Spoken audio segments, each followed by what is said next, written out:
Sir, Madhya Pradesh शासन उच्च शिक्षा विभाग के द्वारा इस वर्ष लास्ट ईयर भी कुछ कोर्स जोड़े गए थे, 8 प्रोग्राम उन्होंने दिए थे, जो कि इंडस्ट्री की डिमांड के आधार पर तैयार किए गए थे। शासन ने जो टाई अप किया हुआ है, इसमें इंडस्ट्रीज़ के साथ जो जिस इंडस्ट्रीज़ में उनकी डिमांड है, उसके अकॉर्डिंगली सिलेबस डिज़ाइन किया गया है, जो यूजीसी से अप्रूव्ड है।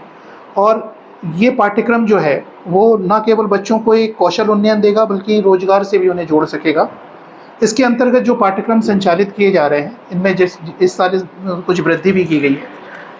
इन पाठ्यक्रमों में जो बच्चे शामिल होंगे, उनको 2 वर्ष तक तो उनके पाठ्यक्रम जो निर्धारित हैं, उनके थ्योरेटिकल पार्ट को यहाँ पर वो पढ़ेंगे, सैद्धांतिक ज्ञान प्राप्त करेंगे।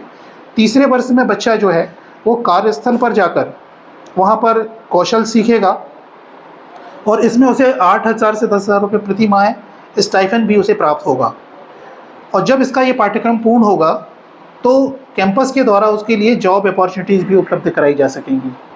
अतः इस तरह से हमने महाविद्यालय में इस वर्ष ऐसे 4 पाठ्यक्रमों को शामिल किया है।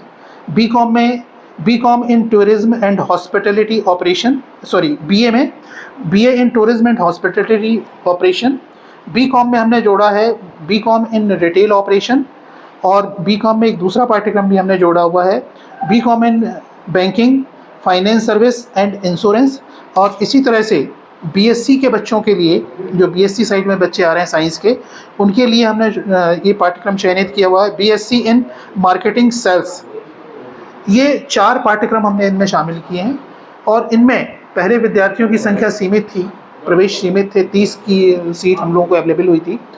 किंतु इस बार शासन ने अभी उसमें काफ़ी रिलैक्सेशन किया है। शासन का मानना है कि ज़्यादा से ज़्यादा बच्चे इसका लाभ उठा सकें और कौशल सीखने के साथ साथ जो है वो रोज़गार भी प्राप्त कर सकें इस फील्ड में। तो अतः इसमें सीटों की जो निर्धारित संख्या थी, उसको लेकर काफ़ी रिलैक्सेशन किए गए हैं। और हम यहाँ पर प्रचार प्रसार कर रहे हैं बच्चों के बीच में, जिन्होंने एडमिशन हासिल कर लिया है, अब वो विषय परिवर्तन के माध्यम से इन विषयों में प्रवेश प्राप्त कर सकेंगे। तो ये बहुत अच्छे पाठ्यक्रम हैं, और इन पाठ्यक्रमों से न केवल बच्चे को 3rd ईयर में रोज़गार के अवसर उपलब्ध हो सकेंगे, और अभी वर्तमान में लगभग 48 स्टूडेंट्स जो हैं इसमें हमारे इन पाठ्यक्रमों में प्रवेश पा चुके हैं।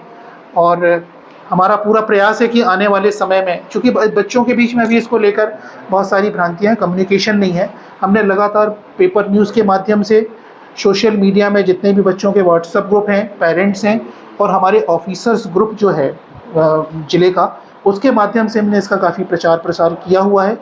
कल से हमारा जो है नया सेशन शुरू होने जा रहा है। इसको लेकर हम यहाँ पर एक कैंपेनिंग चलाएंगे और उन बच्चों को मार्गदर्शन करेंगे जो बच्चे प्रवेशित हो गए हैं। अगर वो इन पाठ्यक्रमों में आके अपना करियर बनाना चाहते हैं, तो उनके लिए एक सुनहरा अवसर यहाँ पर उपलब्ध रहेगा। मैं डॉक्टर अनिल गुप्ता यहाँ पर पीएम एक्सीलेंस कॉलेज में प्रिंसिपल के पद पर हूँ, और इस महाविद्यालय में स्टूडेंट भी रहा हूँ। मुझे गर्व है कि इस महाविद्यालय में मैंने एजुकेशन प्राप्त की, और आज यहाँ पर इस अंचल के विद्यार्थियों के लिए और इस महाविद्यालय के लिए कुछ करने का एक जो मौका मुझे शासन ने दिया है। मैं अथक प्रयास कर रहा हूँ कि आने वाले समय में हम और नए नए कोर्सेज़ यहाँ पर ला सकें, और इस महाविद्यालय के विद्यार्थियों को एक अच्छा एजुकेशन हासिल हो सके, एक अच्छा यहाँ से जब बच्चे निकलें तो वो एक अच्छा जॉब भी हासिल कर सकें। और इस दिशा में हमारी पूरी टीम सतत लगी हुई है।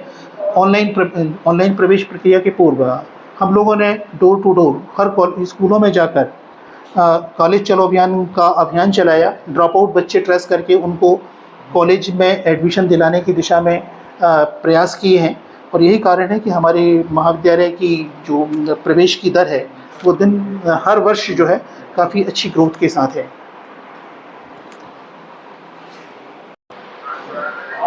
वर्तमान समय में प्रवेश सत्र 2025-26 के लिए एडमिशन की प्रक्रिया प्रारंभ है। 2 राउंड कंप्लीट हो गए हैं प्रवेश के, जिसकी आज अंतिम तिथि है शुल्क जमा करने की, और सीएलसी का जो प्रथम चरण शुरू हुआ है, उसकी जो प्रवेश सूची जारी होगी 5 तारीख को। उसके बाद फिर सीएलसी का द्वितीय चरण भी प्रारंभ होगा।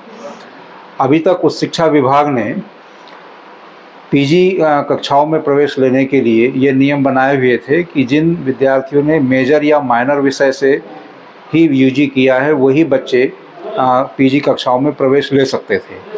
लेकिन ऐसे विद्यार्थी जो एनईपी के नहीं थे, पुराने कोर्सेज से, ओल्ड कोर्स से किया हुआ था, उनको इसमें बाध्यता नहीं थी, उस प्रवेश की छूट थी, वो किसी भी विषय में प्रवेश ले सकते थे। लेकिन मेजर और माइनर विषय के विद्यार्थियों के लिए ये प्रवेश में छूट नहीं थी।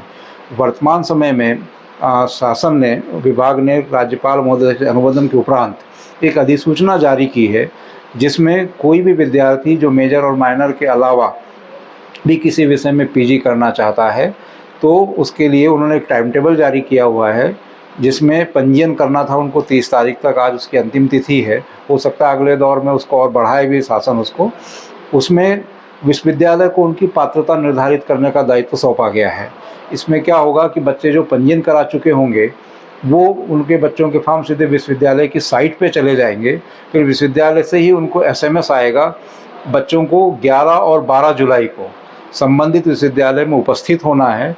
जो उनका एडमिशन का फॉर्म है वही उनका प्रवेश पत्र होगा, उसको लेकर वो जाएंगे और वहाँ एक मॉक इंटरव्यू टाइप का उनका होगा, साक्षात्कार होगा, जिसमें ये देखा जाएगा कि बच्चे को उस विषय का जिसमें वो पीजी करना चाहता है उसका कितना ज्ञान है, और उसके आधार पर वो पात्रता निर्धारित करके 12 जुलाई को ही वो रिजल्ट घोषित करेंगे। और रिजल्ट घोषित करने के बाद 12 जुलाई को ही वो अपलोड भी कर देंगे उस शिक्षा विभाग की वेबसाइट पर, और 12 तारीख को ऐसे विद्यार्थियों के लिए प्रवेश सूची जारी कर दी जाएगी। उसके बाद वो बच्चा आसानी से उस शिक्षा विभाग में प्रवेश ले सकता है। मैं डॉक्टर भुवनेश्वर टेमरे, प्राध्यापक भूगोल। वर्तमान समय में इस सत्र में मुझे जिला प्रवेश नोडल का दायित्व दिया गया है, जिसका कार्य मैं वर्तमान में यहाँ कर रहा हूँ।